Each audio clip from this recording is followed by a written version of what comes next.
Hello everybody, welcome back to my channel. Today I have a video for you guys from Swagkage. This is going to be a very interesting one called Obito versus Itachi. Now I'm assuming he's talking about any version of Obito before the one in the war arc or even the Ten Tails Obito, because I think those versions of Obito kind of just beat Itachi, because that version of Obito is insane when it comes to just how strong he actually is. And we even watched another video talking about also from Swagkage, where he went into detail about how strong Obito actually is during the war arc before he became the Ten Tails Jinchuriki. So let's go ahead and watch this video, and I'm not going to waste any more of your time with the intro.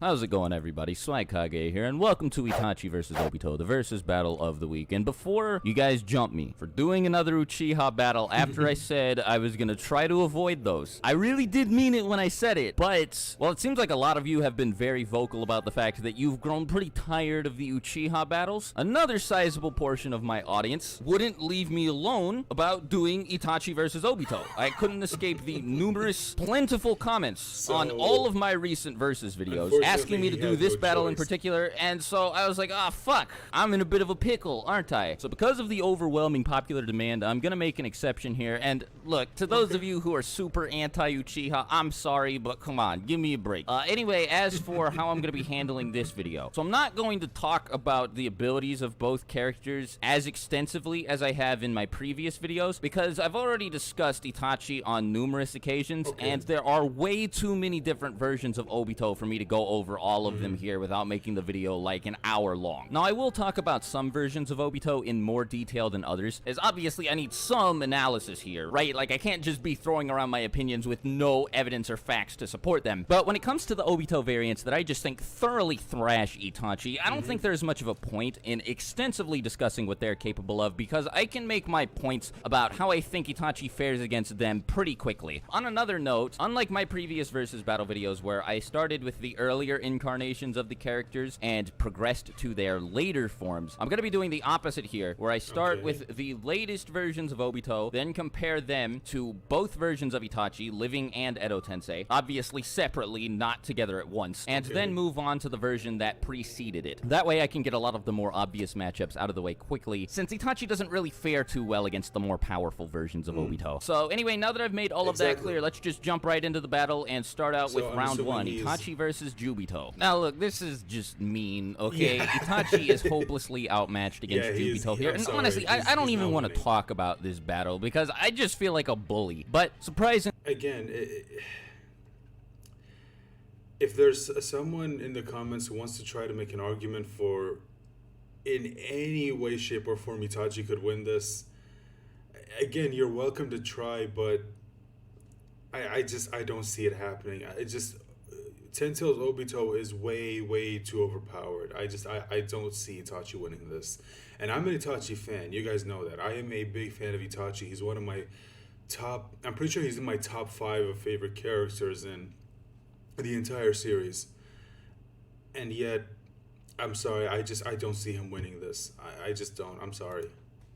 I found enough instances of some pretty disgusting Itachi wank from people who claim that he can, in fact, beat Jubito throughout my time on the internet, to let me know that this actually is an issue worth discussing, apparently. So I guess I'll go over this battle for just a little bit and explain why Itachi has absolutely no chance of victory here. Now, what I'm about to say is pretty obvious. Anybody who spends even a little bit of time dabbling in Naruto versus battles is well aware of this, and that is that in a battle like this, Itachi's greatest asset is the Yada Mirror, right? Like, with it, he can supposedly deflect anything. That's pretty well established throughout the Naruto community. But one thing that isn't quite as well known is the reason why the Yada Mirror is supposedly an impenetrable shield is because it is composed of every nature transformation. And it can adapt to any situation that its wielder finds themselves in by applying the traits of different natures to itself in order to counteract the traits of any physical physical or spiritual attack it comes into didn't know that contact about with. the So basically, Yatamir. it's so strong because it's composed of every nature at once, right? Now, this should sound a little bit familiar to some of you because there's another thing in the Naruto world that is also composed of every nature at once, and that would be the truth-seeking orbs or the truth-seeking balls, whatever you want to call them, the Gudodama. One of the key parts of Jubito's arsenal, as a matter of fact. And so common sense would dictate that because the Gudodama possessed the trait supposedly responsible for the Yatamir's impenetrability, Jubito would be able to use the truth-seeking orbs to counteract it, right? So all Jubito would have to do is create a sufficiently powerful attack using his truth-seeking orbs, and the logic dictates that he would be able to penetrate Itachi's Yatamir this way. But there's a little bit more to the discussion than that as well. See, the truth-seeking orbs, despite being composed of all nature transformations, are not invincible. They can be countered with senjutsu. Now, I'm not saying that this is 100% fact or anything. It's never been confirmed, but it stands to reason that senjutsu would also be capable of dealing with Itachi's Yatamir, right? And granted, that doesn't mean that senjutsu attacks automatically obliterate any attacks with composition similar to that of the truth-seeking balls. For instance, using a truth-seeking orb shield, Obito was able to block a senjutsu-enhanced tailed beast bomb along with a senjutsu-enhanced Susanoo arrow at the same time. But if you look closely at the manga panel he does this in, you can see pretty clearly that his shield started to take a little bit of damage. And again, its composition should be identical to that of the Yatamir's, meaning that when put up against senjutsu, the Yatamir is not invincible. And since Obito, after becoming the Jinchuriki of the Tin Tails, was given far and away the strongest form of Sage Mode in the entire series, it's very easy to argue that he'd be able to break through Itachi's Yatamir, either using a senjutsu attack or using the truth-seeking balls. You can even combine both of these arguments at once and say that not only is Itachi's Yatamir weak to senjutsu, it's also susceptible to damage from the truth-seeking balls, as they're both composed of the same thing, and Jubito is obviously way stronger than Itachi is, so he shouldn't have too much trouble breaking through what should otherwise be a pretty standard shield. And that's it. That's really all Itachi has is the Yatamir, so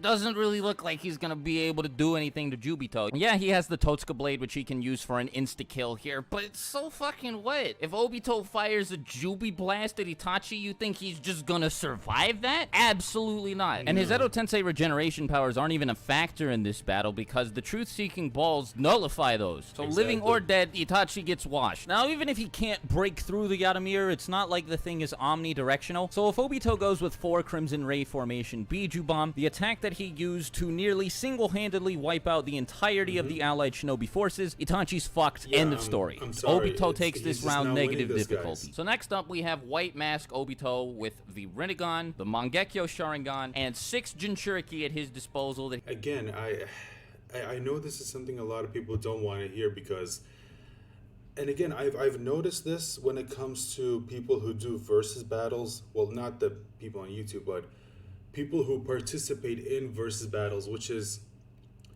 a lot of the time whenever they tell you, no, this character can't beat this character, is because they personally are not fans of the character that they will say cannot beat this character, because the character that they do not want to lose they actually like, and the character that they would hate to see win is a character that they don't like. Like I remember the adult Sakura versus Madara video that we watched. A lot of people were heavily defending Madara and absolutely refusing to acknowledge that Sakura could do anything against Madara, even though there's overwhelming evidence that tells you that no, she would actually be able to put up a fight. Now again, I don't think she can win, but the fact that she could put up a fight at all is pretty damn impressive. But there are people who say that no, she can't do anything, and they never have any actual arguments. It's just because they don't like the character, which is fine. There's nothing wrong with that. But we're not talking about like that shouldn't even be a factor when it comes to whether or not you think this character could win against this character. You have to look at their feats, you have to look at their accomplishments, you have to look at statements in the actual text. That's what you need to look at. Look at the evidence that the series is giving you. that he can transform into tailed beasts at will. And now, look, this is also a pretty horrific mismatch in Obito's favor. All right, you've got Itachi, who already has some pretty bad stamina issues, going up against this guy who has the Rinnegan, the ability to phase through any attack, and 6 tailed beasts at his disposal. And also keep in mind, in this versus battle, we won't have the insane plot armor or the plot contrivance by Kishimoto by saying that Obito doesn't use the abilities of the Rinnegan because of whatever. Because look, let's face it, we all know that the only reason why Kishimoto didn't have Obito use the Rinnegan is because, you know, it would have made him too powerful. I mean, take the Hack's abilities of the Rinnegan combined with the Hack's ability of Kamui. It makes someone pretty damn unstoppable. I mean, seriously, it is insane what these abilities could grant someone if they had both of them at the same time. And not to mention, half of his body is composed of Hashirama Senju's DNA, which already gives you an insane boost in power even without these two. Again, I'm sorry, but Obito is just stacked in this version. Honestly, he should have won easy, but, you know, plot. At full power, all of whom he shares vision with. So there's no fucking way Itachi's gonna catch Obito lacking in this battle, because his field of vision is practically infinite here. He can phase through attacks, as I've already said. The only reason he took any damage at all in the fight against Naruto B, Kakashi, and Guy is because Kakashi was there and he was able to counter Obito's Kamui with his own Kamui. Of course, Itachi does not have that luxury. He's stuck with plain old Amaterasu and Tsukuyomi. And look, Obito's not stupid. He's not a complete fucking buffoon. He knows better than to look Itachi in the eye. Like, come on, Tsukuyomi, it's not landing on Obito. And even if it does, the series has made it clear that it can be broken out of by a fellow Uchiha. By an Uchiha much less experienced with Genjutsu than Obito, as a matter of fact. Sasuke. Now, you can make the argument that Itachi let Sasuke break out of Tsukuyomi during their fight, which is perfectly reasonable, but Itachi's also flat out said that the only way to counter Tsukuyomi is with another Mangekyo Sharingan, so I don't think I'm making a humongous logical leap by saying that Obito would be able to resist it even if he was caught in it. But again, that's a big if, because he'll probably just avoid looking Itachi in the eye for the entire fight in order to avoid having to deal with Tsukuyomi in the first place. Now, another pretty cool part of Itachi's arsenal that you might think is pretty bad news for Obito is Ephemeral, the finger genjutsu that he cast on Naruto, but this is a complete non-issue. A lot of people bring this up and act as though it makes Itachi some untouchable god, because it can affect people with genjutsu without even looking at them. But look, Naruto, who has no genjutsu talent whatsoever, was able to break out of it after a bit of struggling, of course, but he was still able to break free, and Obito is no genjutsu slouch. Like, actually, I think it was, if I remember correctly, it was Sakura and Chiyo who broke him out of the genjutsu because he tried on his own and he wasn't able to. Now, granted, this is Naruto, who has stated, even Naruto himself said that, dude, I have literally no talent when it comes to genjutsu, which is insane considering all the things that he was able to do. Naruto has almost no affinity for genjutsu whatsoever, whether it's casting it or breaking out of it. It's just not something that he's good at, which is insane. His skill with genjutsu is fucking light years ahead of Naruto's. There aren't a whole lot of genjutsu feats for him in the manga, but one that's pretty big is the fact that he was able to mind control Yagura, a perfect Jinchuriki, using genjutsu, and B was like fucking flat out convinced that genjutsu could not affect Jinchuriki at all. So I don't know, man. Obito seems pretty good on the genjutsu front to me. I'm pretty sure Itachi's not getting him with Ephemeral or Tsukuyomi. So let's take those. See, the thing that always bothered me about that is that, you know, just like he said, Obito was able to, like, his genjutsu was so good that he was able to affect Yagura, who is a perfect Jinchuriki, who, just like he said, B was 100% convinced that a perfect Jinchuriki can't fall under genjutsu. And yet, to me, it always seemed weird that it seems like Kishimoto might have forgotten about that, because in the fight between Naruto and Sasuke at the Valley of the End, you would think that Sasuke would at least try that, because his genjutsu at that point, while I won't say it's as refined as Itachi's, I would say that because he got power up from the Sage of Six Paths, so his visual prowess was enhanced by Six Paths chakra, which you saw what it did to Kakashi when he got Obito's Sharingan, which was enhanced by Six Paths chakras, and he was able to use the Perfect Susanoo and use the Kamui Shuriken and then Kamui Lightning Blade. You would think Sasuke's Genjutsu would also have been severely enhanced, considering what he was capable of doing, which is basically put all of the nine-tailed beasts under his Genjutsu with just one look, which was so impressive. Even the Sage of Six Paths commented on it, like, "God damn, dude, I can't believe you were able to do that." You would think that he would have used it against Naruto, but to me, it's the same as that ability that Sasuke showed at the beginning of Shippuden, where he showed that his Sharingan has progressed to the point where he can now suppress the chakra of the Nine Tails within Naruto, which is insane to me. And again, I always wondered why Sasuke never used that ever again, especially in the last fight, because you would think it would have been really, really useful. It wouldn't have stopped Six Path Sage Mode, but it would have, at the very least, might have put a stop to him basically adding Kurama's chakra on top of it. Because remember, they are two completely separate things. Like the QB cloak isn't part of Six Path Sage Mode. It's only when his eyes go orange and you see the fox and toad slats combined.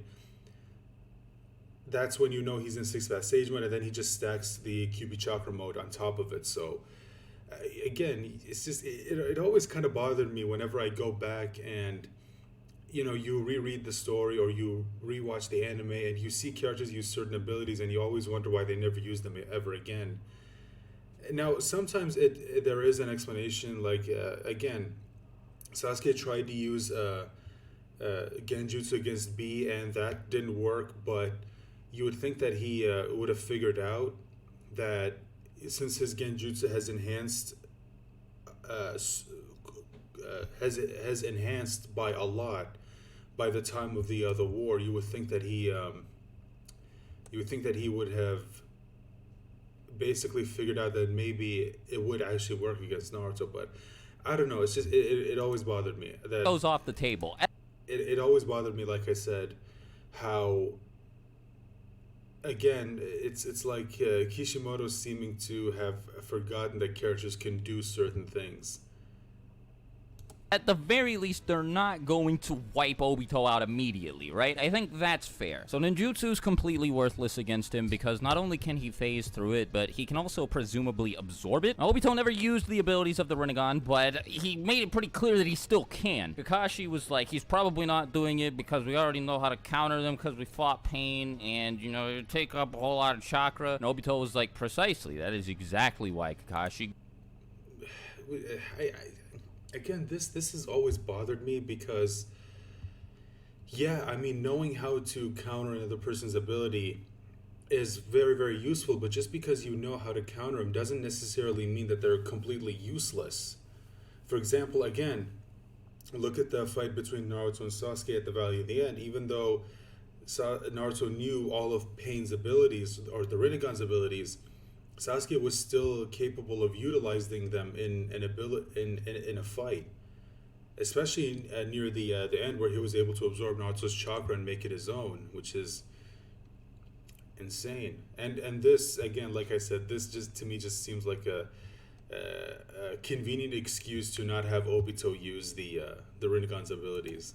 Good on you, you're quite observant. And taijutsu is also a pretty horrible idea, because again, Obito can phase through any of Itachi's attacks, and up close, like, rest in peace if you're fighting against this dude in close quarters combat. Obito can either suck Itachi into the Kamui dimension and just leave him there forever, or he can use the human path of the Rinnegan to rip out Itachi's soul. And that's without even mentioning the fact that there are 6 fucking Biju running around the battlefield for Itachi to deal with at the same time. Like, it's just not fair to him at all here. Once again, he gets thoroughly stomped, so round 2 goes to Obito. Round 3 would be Rinnegan Obito without his mask and without control of the tailed beasts after the reanimation jutsu was released by Kabuto. And I mean, like, just because he doesn't have the Biju doesn't mean Itachi suddenly gets the win here. Obito can still phase through all of Itachi's attacks, absorb, like, every single one of the points that I brought up previously applies here. Obito just can't apply the added pressure that he could with a Biju in this fight. He can still close in on Itachi, suck him into Kamui forever, or rip out his soul, and GG. So round 3 also goes to Obito. Now, whether Itachi is Edo or alive doesn't really matter in these first three scenarios because no matter what, he gets stomped. In Jubito's case, the truth-seeking balls nullify Itachi's regen, and in Rinnegan Obito's case, the fact that he can just rip Itachi's soul out is pretty bad news for the guy as well, since Impure World reincarnation fundamentally functions by trapping a person's soul inside of another person's body. So, I mean, it's common sense that having the soul ripped out would undo the jutsu. Yeah, you get the idea. But now these next few fights, that's where things start to get interesting. So Itachi versus Dual Mangekyo Sharingan Obito, or DMS Obito as many people call him. This is a much more interesting battle than the last two because the two of them are now on a much more even playing field. Now this isn't DMS Obito with his 6 paths chakra, and I'm just going to assume that he can't use his perfect Susanoo here because if he could, then Itachi would get shit on in seconds, and I really don't want another round of that happening. So let's just assume it's Obito with the ability to use Kamui from both eyes. He has full stamina, unlike the DMS Obito that we saw in the anime and the manga, but he just doesn't have access to his 6 paths powers or to the Rinnegan abilities that he had in the previous 2 fights. Now this is a bit weird because the long-range Kamui that Kakashi has access to, it shouldn't be dismissed in this fight because it was able to affect the truth-seeking orbs on multiple occasions. Kakashi was able to teleport some of Madara's shield away in order to give Guy an opening to damage him, and he was also able to outright teleport some of the orbs while they were moving. And now I mentioned earlier in the video that the Yata Mirror's composition is very similar to that of the truth-seeking balls, so it might be possible for Obito to Kamui a hole through the Yata Mirror and fire some jutsu through it from a range. Now here's the thing, up against this Obito, I don't think Itachi is going to rely on his full-body Susanoo too heavily because of how I assume it reduces his mobility. Itachi's never shown the ability to manifest legs from his Susanoo, and obviously having to worry about this gigantic ethereal exoskeleton makes it difficult to be nimble and agile. Now maybe his full-body Susanoo doesn't hinder how much he can move, I'm not sure, but considering he wasn't constantly using it after being revived with Edo Tensei, I think that it's not too far-fetched. So assuming Itachi doesn't use his Susanoo, this would actually be a pretty cool fight to look at, but he wouldn't really be able to do much to Obito since Kamui sort of counters everything. And with the long-range Kamui that Kakashi uses added to his arsenal, Obito would be able to pretty easily snipe Itachi's head off, and Itachi, aware of this, would likely know that it's probably time to throw up his Susanoo to keep Obito from Kamuiing off any body parts. At that point, I imagine Obito just charging forward, phasing through the Yata Mirror, and sucking Itachi into the Kamui dimension. And that would be it for living Itachi, but Edo Itachi would sort of remain there forever, so he wouldn't win by killing Itachi, but it would count as a BFR, or battlefield removal. So he has a bit more trouble against Itachi here in this scenario, but I'm still gonna give the win to Obito. Now I'm not entirely sure who's stronger between Orange Mask Obito and Yellow Mask Obito, because while Yellow Mask Obito does have possession of the 9-tailed fox and also fights with its chains, Orange Mask Obito is like 17 years older and has had a lot more time to practice using jutsu and whatnot. But just because of the tools that he has access to, I'm gonna back up to Yellow Mask Obito first and save Orange Mask Obito for the end. Now let's split this round into 2 sub-rounds, with the 9-tails and without the 9-tails. With the 9-tails, Obito would be able to put way too much pressure on Itachi. He would be able to get right up to him, suck him into the Kamui dimension, and then boom. It would be GG no Ri. Now I don't want to be too dismissive of Itachi here. I don't want to make it seem like I'm completely ignoring what he'd be able to do in response, but that is exactly how the fight would go. If Obito was able to react to Minato's attacks, then he'll certainly be able to do the same thing to Itachi's. And with the 9-tails running around, possibly blasting off a couple Bijudama, Itachi will sort of be forced to throw up his full-body Susanoo in order to protect himself, because I don't think he'd be able to tank the explosion of a Biju bomb any other way. Obito would use this as an opening, slip right through the Yata Mirror, suck Itachi into Kamui, and the fight would be over. Now without the 9-tails, this becomes a much more interesting battle, because Itachi wouldn't be forced to use his Susanoo right out of the gate, and he also wouldn't have to deal with the egregious amount of pressure created by the 9-tails' presence there. And since this is a young Obito, Itachi might be able to catch him with a couple genjutsu after a few taijutsu exchanges, if not Izanami outright. This battle is a lot more up in the air. Itachi's a much harder target to catch, and on top of that, the presumable lack of experience that Obito has with genjutsu here will leave him susceptible to Itachi's most powerful weapon, which leads me to believe that this fight could go either way. If Obito ends up falling for Itachi's genjutsu, then Itachi probably takes this high difficulty. If not, though, Itachi doesn't really have any counters to Kamui, and he gets taken care of pretty handily by Obito with or without the 9-tails. Obviously, Obito will have a much easier time against living Itachi than Edo Itachi, but I don't think the version of Itachi will make too much of a difference in this fight. The outcome remains the same either way. Whether Itachi fights as Edo or living, though, all that does is alter the difficulty. Now, finally, we come to Orange Mask Obito, and while he doesn't have the 9 tails or the chains on him, neither of those really made a difference in the fight against Itachi to begin with, because Obito wouldn't need to use his chains against Itachi, right? Like, as soon as he closes in on him to begin with, he'll manage to suck him into Kamui, and that'll be that. And the 9 tails only really made a difference because it made up for Obito's lack of genjutsu resistance. This Obito is 17 years older than the one that fought Minato, so I'm 100% certain that, considering this is the same guy that, like I mentioned earlier in the video, was able to control the 4th Mizukage, a perfect Jinchuriki, using genjutsu, he'd be able to resist all of Itachi's attempts at casting genjutsu on him here. Now, I know what a lot of people are saying.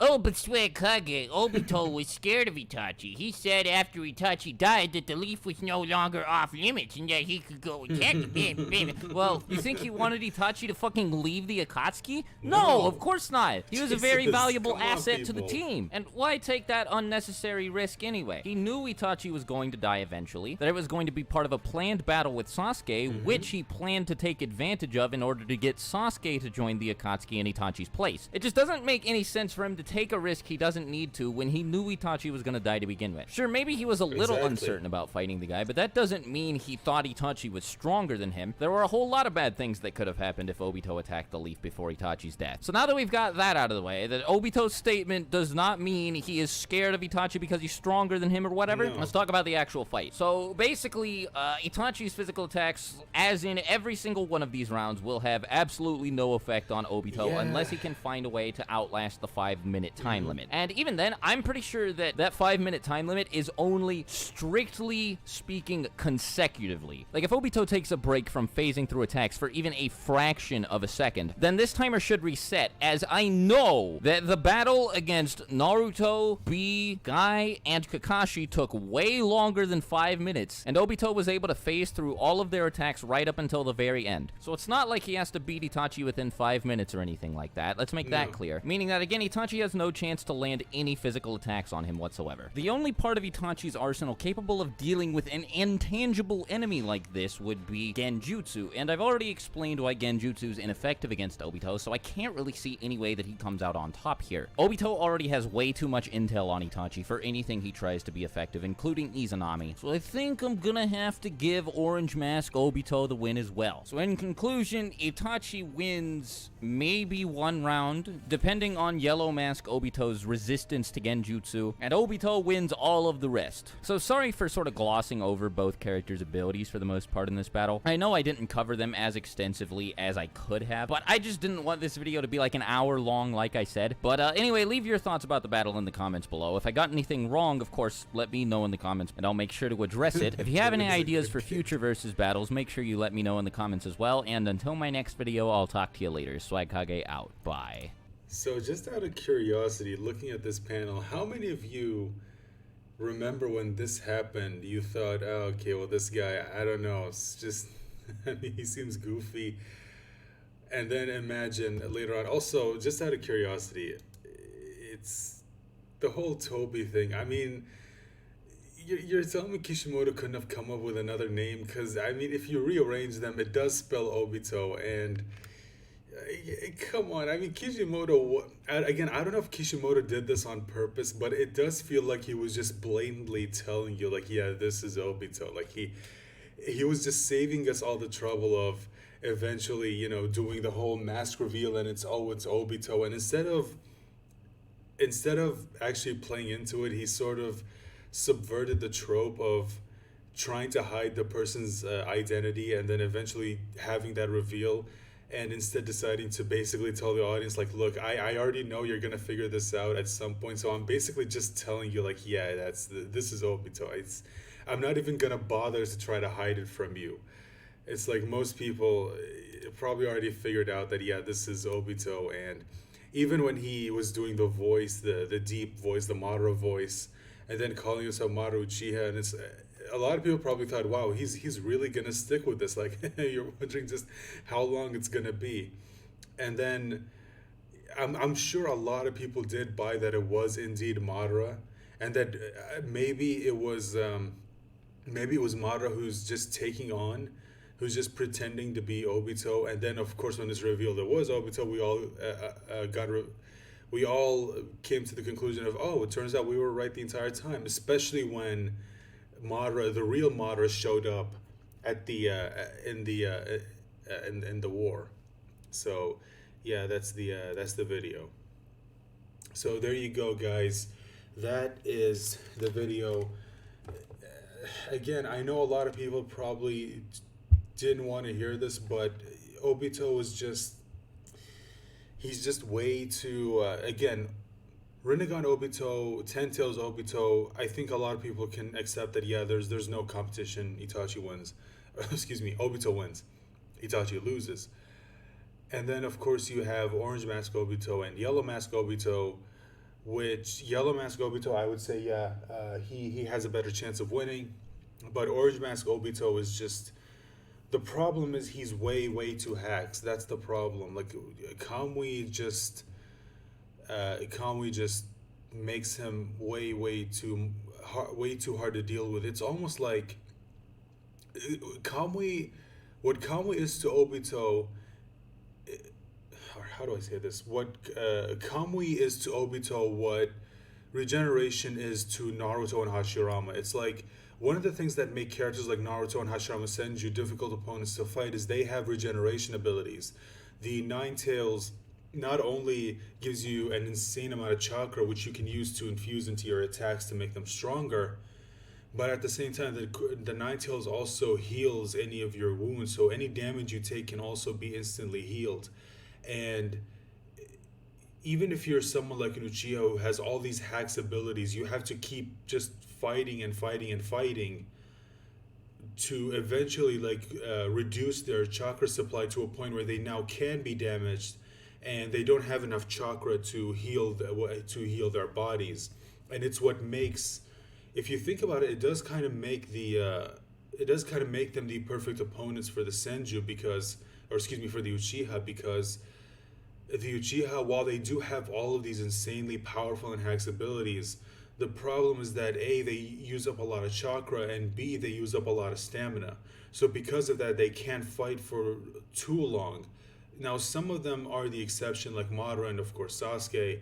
They are the exception because they're born with even higher amounts of chakra than even an average member of the Uchiha clan.